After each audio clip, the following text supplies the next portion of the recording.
Friends నమస్తే అండి, welcome to our channel. ఈరోజు మన recipe Mumbai street food style masala pav ఎలా తయారు చేసుకోవాలో ఈ వీడియోలో మీతో షేర్ చేసుకోబోతున్నానండి. అంతేకాదు ఫ్రెండ్స్, వీడియోలోకి వెళ్ళే ముందు చిన్న రిక్వెస్ట్, వీడియోని చివరి వరకు చూడండి. మీకు కానీ ఈ వీడియో నచ్చితే లైక్ చేయండి, షేర్ చేయండి. మొదటిసారి ఈ ఛానల్ని చూసే వాళ్ళైతే ఈ ఛానల్ని సబ్స్క్రైబ్ చేయడం మాత్రం అస్సలు మర్చిపోవద్దు. ఇంకెందుకండి ఆలస్యం, వీడియోలోకి వెళ్ళిపోదామా? మరి మసాలా పావ్ ప్రిపేర్ చేసుకోవడానికి ముందుగా బాజీని రెడీ చేసుకోవాలండి. దానికోసం పొయ్యి వెలిగించి పాన్ పెట్టుకొని దీనిలోకి 1 టీ స్పూన్ నెయ్యిని తీసుకుంటున్నాను. నెయ్యి అన్నది కొంచెం మెల్ట్ అయిన తర్వాత దీనిలోకి 1 టీ స్పూన్ కసూరి మెంతి, ఫైన్గా చాప్ చేసినటువంటి 1 టీ స్పూన్ వెల్లుల్లి ముక్కలు, ఫైన్గా చాప్ చేసినటువంటి 1 టీ స్పూన్ అల్లం ముక్కల్ని కూడా వేసుకొని ఒక 2 నిమిషాలు వేపుకోవాలండి. ఇలా వేగిన తర్వాత దీనిలోకి ఫైన్గా చాప్ చేసినటువంటి మీడియం సైజు ఆనియన్ కూడా వేసుకొని ఆనియన్ అన్నది కొంచెం మెత్తపడే అంతవరకు ఫ్లేమ్ అన్నది హై ఫ్లేమ్లోనే పెట్టుకొని వేపుకోవాలి. ఇలా వేగిన తర్వాత దీనిలోకి మీడియం సైజు ఫైన్గా చాప్ చేసినటువంటి క్యాప్సికమ్ను కూడా వేసుకొని క్యాప్సికమ్ కూడా కొంచెం మెత్తపడే అంతవరకు వేపుకోవాలండి.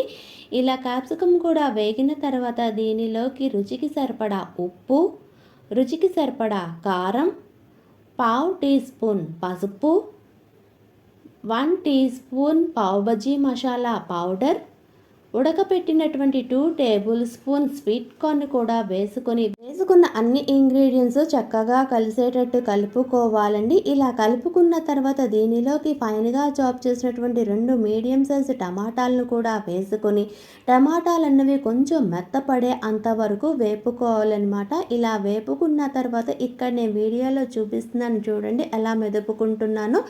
ఇలా మనం పప్పు గుత్తితోని మెరుపుకోవాలన్నమాట. ఇలా మెదుపుకున్న తర్వాత ఇక్కడ బాజీని చూపిస్తున్నాను చూడండి. స్వీట్ కార్న్ తప్ప వేసుకున్న అన్ని ఇంగ్రీడియంట్స్ ఎంత మెత్తగా అయ్యాయో ఇలా చేసుకోవాలన్నమాట.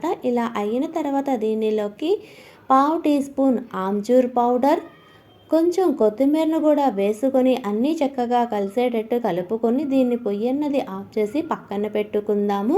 తర్వాత నేను ఇక్కడ పావు బ్రెడ్లను చూపిస్తున్నాను చూడండి. ఇలా సగానికి కట్ చేసుకోవాలన్నమాట, మరీ పూర్తిగా కట్ చేసుకోవద్దు. ఇలా కట్ చేసుకున్న తర్వాత పొయ్యి వెలిగించి ప్యాన్ పెట్టుకొని దీనిలోకి 1 టీ స్పూన్ నెయ్యి, పావు tea spoon pav bhaji masala powder, పావు టీ స్పూన్ కారం, ఫైన్గా చాప్ చేసినటువంటి 1 టీ స్పూన్ కొత్తిమీర వేసుకుని అన్ని ఇంగ్రీడియంట్స్ చక్కగా కలిసేటట్టు కలుపుకోవాలండి. ఇలా కలుపుకున్న తర్వాత మనం ముందుగా సగాన్ని కట్ చేసుకున్నటువంటి పావు బన్స్ ఉన్నాయి కదా, దాన్ని కూడా పెట్టుకొని ఇక్కడ వీడియోలో చూపించిన విధంగా ప్రెస్ చేసుకుంటూ వేపుకోవాలన్నమాట. ఇలా వేపుకున్న తర్వాత వీటి మధ్యలోకి బాజీని పెట్టుకొని దానిపైన ఆనియన్స్ అన్నవి వేసుకొని చక్కగా దీన్ని 1 నిమిషం మళ్ళీ వేపుకొని డిష్ అవుట్ చేసుకోవటమే ఫ్రెండ్స్. అంతేనండి, ముంబై గుజరాత్ స్ట్రీట్ స్టైల్ అటువంటి మసాలా పావ్ రెడీ. ఒకసారి ఈ రెసిపీని ట్రై చేసి ఆ ఫీడ్బ్యాక్ని కామెంట్ రూపంలో తెలియజేయండి ఫ్రెండ్స్. మీకు కానీ ఈ వీడియో నచ్చితే please like, share and subscribe. Thanks for watching.